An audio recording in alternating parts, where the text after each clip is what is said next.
ഇന്ന് നമുക്ക് മനസ്സിനെ പറ്റി കുറച്ച് പഠിക്കാം അല്ലേ? മനുഷ്യർ കോപിക്കുന്നത് കണ്ടിട്ടില്ലേ?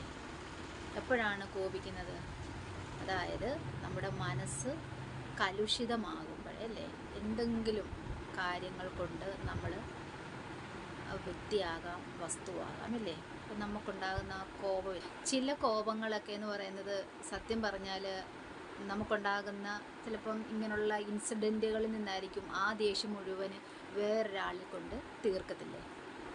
ചിലപ്പോഴൊക്കെ നമ്മൾ വിചാരിക്കത്തില്ലയോ, ഈ വ്യക്തി എന്തിനിങ്ങനെ ആവശ്യമില്ലാതെ നമ്മളോട് കോപിക്കുന്നത്? ഒരു കുറച്ച് മുമ്പ് വരെ നമ്മളോട് നല്ലതായിട്ട് പെരുമാറിയ ഒരാൾ പെട്ടെന്ന് ഒരു നിമിഷം കൊണ്ട് സ്വഭാവം അത് മനസ്സിലാക്കുന്നവർക്ക് മാത്രമേ അത് മനസ്സിലാക്കാൻ കഴിയത്തുള്ളൂ. അങ്ങനെയുള്ളവർ ശാന്തരാകും. ഈ വ്യക്തി എന്തെങ്കിലും അയാളുടെ സംബന്ധമായ എന്തെങ്കിലും കാര്യങ്ങൾ കൊണ്ടായിരിക്കുമല്ലോ അങ്ങനെ ആ ദേഷ്യം മുഴുവനും നമ്മളോട് തീർക്കുന്നത്. അപ്പോൾ കോപം വരുത്തുന്ന വിനകളെന്ന് പറഞ്ഞാൽ ഭയങ്കരമാണ് അല്ലേ?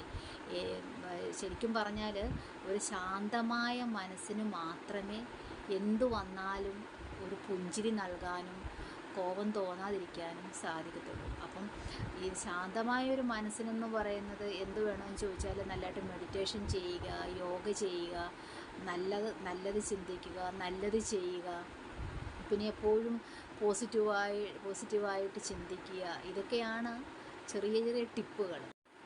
കോപമെന്ന് പറഞ്ഞത് ചില കാര്യങ്ങൾ നോക്കുമ്പോൾ കോപമൊന്നും വലിയ തെറ്റായിട്ട് തോന്നാറില്ലേ? കാരണം നമ്മുടെ മക്കളോട് നമ്മൾ കോപിക്കാറില്ലേ? ആരോടാണ് നമ്മൾ കോപിക്കാതിരുന്നിട്ടുള്ളൂ? എല്ലാവരോടും നമ്മൾ കോപിച്ചിട്ടുണ്ട്. എന്തൊക്കെ വന്നാലും ഈ കോപം ഇല്ലാതെ ഒരു മനുഷ്യരും ഈ ലോകത്തൊന്നും മാറ്റപ്പെട്ടു പോയിട്ടില്ല.